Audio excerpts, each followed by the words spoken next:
കാസർഗോഡ് സംഭവിക്കുന്ന എന്താണ്? കാസർഗോഡ് ഇപ്പോൾ തലപ്പാടി ചെങ്ങള റീച്ച് അതാണ് പണി പൂർത്തിയായത്. ULCSC അതാണ് അതിൻ്റെ വർക്ക് ഏറ്റെടുത്തത്. അവർ ഒരു നേരത്തെ തന്നെ പണി പൂർത്തിയാക്കി.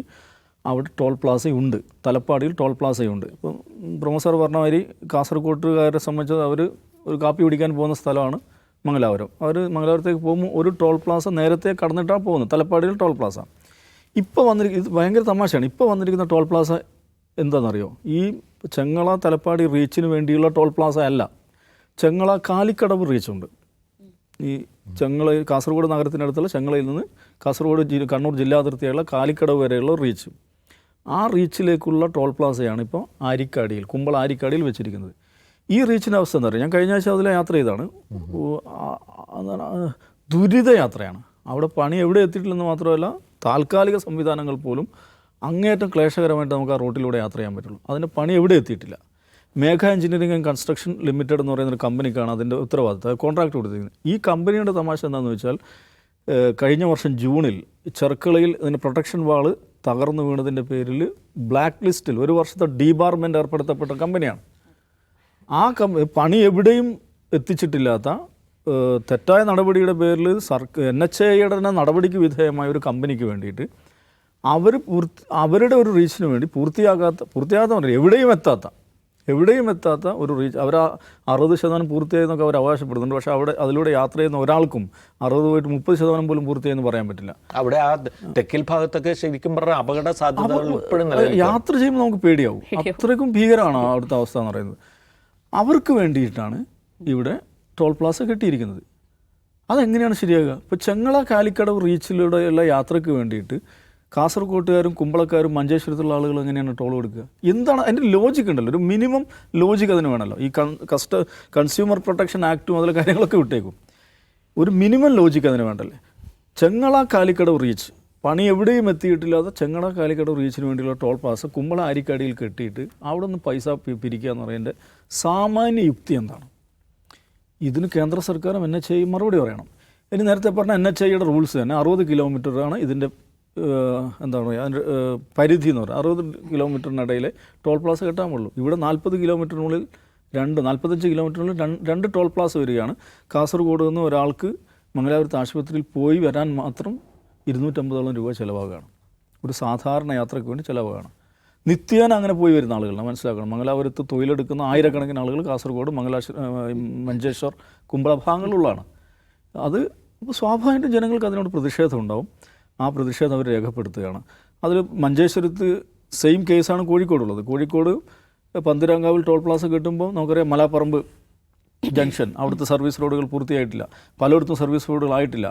അപ്പം പൂർത്തിയാകാത്ത റോഡിന് എങ്ങനെയാണ് ടോൾ മേടിക്കുക? അപ്പോൾ പന്തിരാങ്കാവിൽ രാവിലെ കോൺഗ്രസ്സുകാർ വന്നൊരു ചട്ടപ്പടി സമരം നടത്തിപ്പോയി. പക്ഷേ മഞ്ചേശ്വരത്തുകാർ അങ്ങനെയല്ല. പ്രത്യേകിച്ച് അവിടുത്തെ MLA അഷ്റഫ് MLA എന്ന് പറയുന്ന ആൾ, ഞാൻ അത്രയും ജനകീയനായിട്ടുള്ളൊരു MLA സത്യം പറഞ്ഞാൽ കണ്ടിട്ടില്ല. അങ്ങേയറ്റം പോപ്പുലറായിട്ടുള്ളൊരു മനുഷ്യനാണ്, അസാധാരണമായ സംഘാടന ശേഷിയുള്ളൊരു MLA ആണ്. അപ്പോൾ അദ്ദേഹം ആ സമരത്തിന് നേതൃത്വം കൊടുക്കുന്നു. ആയിരക്കണക്കിന് ആളുകളാണ് ആ സമരത്തിൻ്റെ ഭാഗമാകുന്നത്. ഇപ്പോൾ 500 പേർക്കെതിരെ കേസെടുത്തിരിക്കുകയാണ്. MLA അറസ്റ്റ് ചെയ്യുന്നു, സമരം നടത്തുന്നവർക്ക് പോലീസ് കേസെടുക്കുന്നു. ഇതിലേറ്റവും ഗുരുതരമായ കാര്യം, ഈ ടോൾ പ്ലാസ ശരിയല്ല, ഇത് അനുവദിക്കരുതെന്ന് പറഞ്ഞിട്ട് അവിടുത്തെ ആക്ഷൻ കമ്മിറ്റി ഹൈക്കോടതിയിൽ ഒരു ഹർജി കൊടുത്തിട്ടുണ്ട്. അതിലിതൊരു തീർപ്പാക്കിയിട്ടില്ല. ഇന്നലെ കളക്ടർ ജില്ലയിലെ MLA-മാരുടെ യോഗം വിളിച്ചു. എല്ലാ MLA-മാരും കക്ഷി ഭേദമന്യേ ഇത് ശരിയല്ല എന്ന് പറഞ്ഞു. അവരൊരു ഡിമാൻഡ്, ഒരു സിമ്പിൾ ഡിമാൻഡ് മുന്നോട്ട് വെച്ചു. നിങ്ങൾ ആ ഹൈക്കോടതിയിൽ നിന്നൊരു വിധി വരുന്നവരെ വെയിറ്റ് ചെയ്യും. ഈ വിഷയത്തിൽ ഇത് സബ്ജുഡൈസ് ആയിട്ടുള്ളൊരു കാര്യമാണല്ലോ, അതുവരേക്കൊന്ന് വെയിറ്റ് ചെയ്യൂ. അതിനുപോലും ഒരു സന്നദ്ധമാവുന്നില്ല. ആർക്ക് വേണ്ടിയാണെന്ന് ആലോചിക്കണം. പണി പൂർത്തിയാക്കാത്ത, പണി എവിടെയും എത്തിക്കാത്ത, ഡീബാർ ചെയ്യപ്പെട്ട ഒരു കമ്പനി അവർക്ക് ഏൽപ്പിക്കപ്പെട്ട ആ റീച്ചിൻ്റെ പേരിൽ ഇവിടുന്ന് കൊള്ള നടത്തുകയാണ്. ഇത് ഹൈവേ കൊള്ളയാണ്. ഹൈവേ കൊള്ള തടയാൻ വേണ്ടി ഹൈവേ പോലീസിനെ ഏർപ്പെടുത്തിയിട്ടുണ്ട് നമ്മൾ. അവർ പോയി തടയാണ് വേണ്ടത് യഥാർത്ഥത്തിൽ. ഇത് പച്ചയായ ഹൈവേ കൊള്ളയാണ്. അതുകൊണ്ട് തന്നെ ജനങ്ങൾ അങ്ങേയറ്റം രോഷാകുലരാണ്. BJP ഒഴികെയുള്ള എല്ലാ രാഷ്ട്രീയ പാർട്ടികളും അതിൻ്റെ പ്രവർത്തിയുടെ സമരത്തിൻ്റെ ഭാഗമാണ്. ഇന്നുണ്ടായൊരു രസകരമായ ഡെവലപ്മെൻ്റ് എന്ന് വെച്ചാൽ, BJP ജില്ലാ പ്രസിഡന്റ് ഒരു പ്രസ്താവന ഇറക്കിയിട്ടുണ്ട്, ഇത് അവസാനിപ്പിക്കണം എന്ന് പറഞ്ഞു. എന്തുകൊണ്ടാണ് അങ്ങനെ പ്രസ്താവന ഇറക്കേണ്ടതെന്ന് അറിയോ? ജനങ്ങൾ എന്താണ് വിചാരിക്കുന്നതെന്ന്, ആ പൾസ് എന്താണെന്ന് BJPക്ക് മനസ്സിലായി. ഇപ്പോൾ മംഗലാപുരത്ത് നിന്ന് കാസർഗോഡേക്ക് പോകുന്ന BJPക്കാരന് ടോൾ ഒഴിവാക്കി കൊടുക്കുന്നില്ലല്ലോ, അയാളും കൊടുക്കേണ്ടി വരും. അവരും സാധാരണക്കാരായ മനുഷ്യരാണ്. അപ്പോൾ അത് മനസ്സിലായി. ഞങ്ങൾ കേന്ദ്ര സർക്കാരുമായി ആലോചിച്ചിട്ട് പ്രശ്നം പരിഹരിക്കുമെന്നാണ് BJPയുടെ ജില്ലാ പ്രസിഡന്റ് പറഞ്ഞിരിക്കുന്നത്. അപ്പോൾ ഇത് വളരെ പച്ചയായ പകൽ കൊള്ളയാണ്, ഹൈവേ കൊള്ളയാണ്. ഇപ്പോൾ യൂസർ ഫീ അല്ലെങ്കിൽ ടോൾ ഇതുമായി ബന്ധപ്പെട്ട് പല ഡിബേറ്റുകളും നമ്മുടെ നാട്ടിലുണ്ട്. അതൊക്കെ മാറ്റി വെച്ചേക്കും. ഇതൊരു യാഥാർത്ഥ്യമാണെന്ന് വിചാരിക്കുക. യൂസർ ഫീ ഒരു പബ്ലിക് അമ്യൂണിറ്റി ഉപയോഗിക്കുന്നതിന് യൂസർ ഫീ കൊടുക്കണം എന്നുള്ളത് ഒരു യാഥാർത്ഥ്യമായി കഴിഞ്ഞു. അങ്ങനത്തെ ഒരു ഡെവലപ്മെൻറ്റ് മോഡലിലേക്ക് നമ്മൾ കടന്നു കഴിഞ്ഞു. Okay, fine. അങ്ങനെയാണെങ്കിൽ അതിൻ്റേതായ റൂൾസ്, റെഗുലേഷൻസ്, എറ്റിക്വറ്റ്സ് ഉണ്ട്. ഇപ്പം നമ്മളൊരു യൂസർ ഫീ കൊടുത്ത് ഒരു സർവീസ് ഉപയോഗിക്കുകയാണെങ്കിൽ ആ യൂസർക്ക് ലഭിക്കേണ്ട അവകാശങ്ങളെല്ലാം ലഭിക്കണം. അത് നിയമപ്രകാരം നടക്കണം. അത് നടക്കുന്നില്ല എന്നുള്ളതാണ് ഇതിലെ പ്രശ്നം. ഇതൊരു ക്രൈസിസിൽ പെടാൻ പോകുന്ന CPM ആണ്. അത് ഞാൻ പറയുന്നത്. കാരണം CPM-നെ സംബന്ധിച്ചിടത്തോളം, പിണറായി വിജയൻ സർക്കാരിനെ സംബന്ധിച്ചിടത്തോളം അവർക്ക് ഷോക്കേസ് ചെയ്യാൻ പറ്റുന്ന പ്രധാനപ്പെട്ട ഒരു പ്രോജക്റ്റായിരുന്നു ഈ ഹൈവേ നിർമ്മാണം എന്ന് പറയുന്നത്. കാരണം ഇത് നാഷണൽ ഹൈവേ അതോറിറ്റി ഓഫ് ഇന്ത്യയുടെ കേന്ദ്ര സർക്കാരിൻ്റെ പ്രോജക്റ്റ് ആണെങ്കിലും ഇത് കേരളത്തിൽ നടപ്പിലാക്കിയെടുക്കുന്നതിൽ പിണറായി വിജയൻ്റെ ഇച്ഛാശക്തിക്ക് വലിയ പങ്കുണ്ട്. അതിലൊരു തർക്കവുമില്ല. അതുകൊണ്ട് തന്നെ അവർക്ക് ഞങ്ങളുടെ മുഖ്യമന്ത്രിയുടെ ഇച്ഛാശക്തിയുടെ ബലത്തിലാണ് കേരളത്തിൽ നടപ്പിലാക്കിയത്. നോക്കൂ, തിരുവനന്തപുരം മുതൽ കാസർഗോഡ് ഒരു അടിപൊളി യാത്ര ചെയ്യാൻ പറ്റുന്ന അവസ്ഥയാണ് എന്ന് ജനങ്ങളോട് തെരഞ്ഞെടുപ്പിൽ പറയാൻ പറ്റുന്ന വിധം ഒരു ഷോക്കേസ് പ്രോജക്റ്റാണ്. പക്ഷേ ഈ തെരഞ്ഞെടുപ്പിലേക്ക് അടുക്കുമ്പോഴാണ് ജനങ്ങളെ വെറുപ്പിക്കുന്ന ഈ പരിപാടി നടത്തുന്നത്. ഇതാരാ നടത്തുന്നത്? നാഷണൽ ഹൈവേ അതോറിറ്റി ഓഫ് ഇന്ത്യയാണ് നടത്തുന്നത്. സ്കൈലാർക്ക് എന്ന് പറയുന്ന ഒരു മുംബൈ ബേസ്ഡ് ആയിട്ടുള്ള ഒരു പ്രൈവറ്റ് ഏജൻസിയാണ് ഈ ആരിക്കാടിയിലെ ടോൾ പ്ലാസ മാനേജ് ചെയ്യുന്നത്.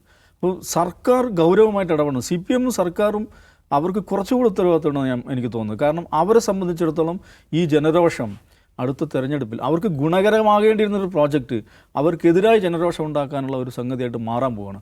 അതുകൊണ്ട് മറ്റാരേക്കാളും ഗൗരവത്തോടെ ഈ വിഷയത്തിൽ ഇടപെടാൻ CPM-ന് ഉത്തരവാദിത്തമുണ്ടെന്ന് എനിക്ക് തോന്നുന്നു.